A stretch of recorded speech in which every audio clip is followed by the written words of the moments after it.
All right, let's get into it. Today, we are digging into a true artifact of gaming history.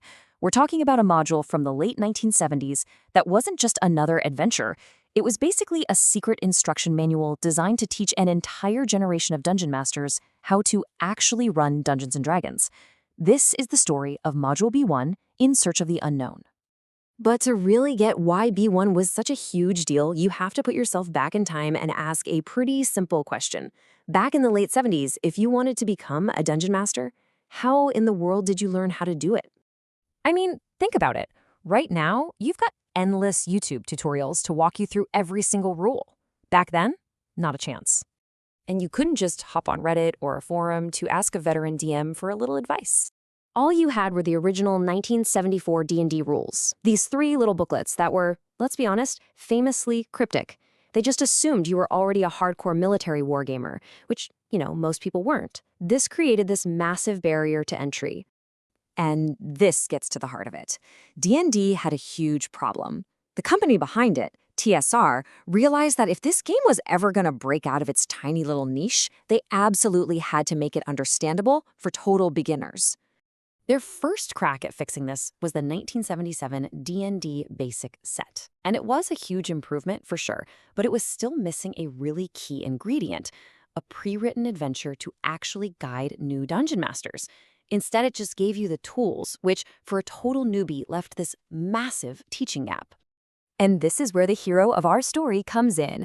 A TSR editor and designer named Mike Carr saw that gap and created the perfect solution. Module B1, In Search of the Unknown. This thing wasn't just a pre-made dungeon, it was a masterclass on how to be a dungeon master.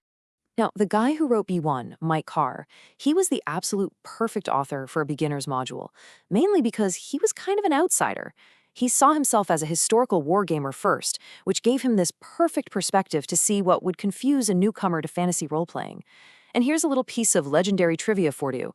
Carr also played the very first cleric in role-playing history, a character created specifically to fight a vampire in one of the earliest D&D campaigns. How cool is that? So where did this iconic dungeon name Quasqueton even come from? Not some ancient dusty tome of lore. Nope. After college, Carr worked at a ground round restaurant in Iowa, and he got familiar with this tiny nearby town called Quasqueton. The name, which probably comes from the Sac and Fox Nation, just stuck with him, and he ended up immortalizing it in gaming history.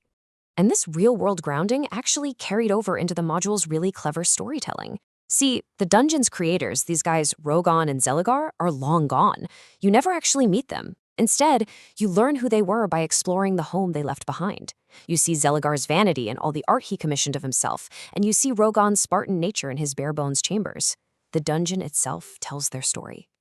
But all of this cool environmental storytelling, it was all in service of a much bigger and honestly revolutionary idea. The concept of the unstocked dungeon. Okay, so what does that even mean? Well, think about modern adventures. They tell you exactly what's in every single room. B1 didn't do that. Mike Carr described the rooms, the dining hall, the wizard's lab, but he left them empty.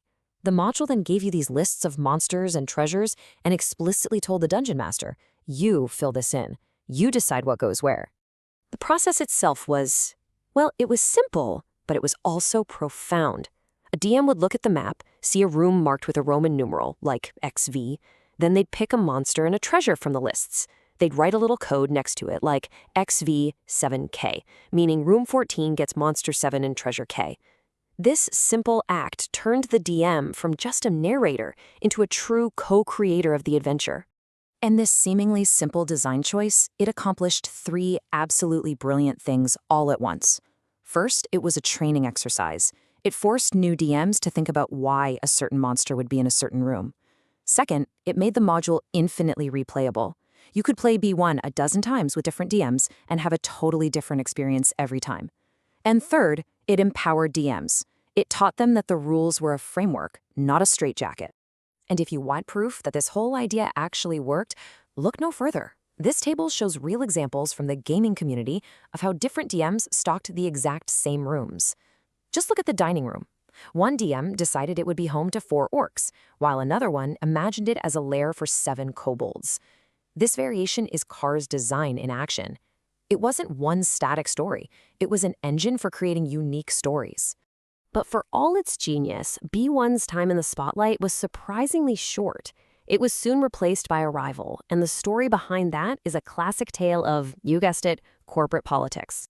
So B1 gets bundled with the game's basic set starting in late 1978, making it the official on-ramp to D&D. But then, just a little over 2 years later, by 1981, poof, it's gone, replaced by a totally different module.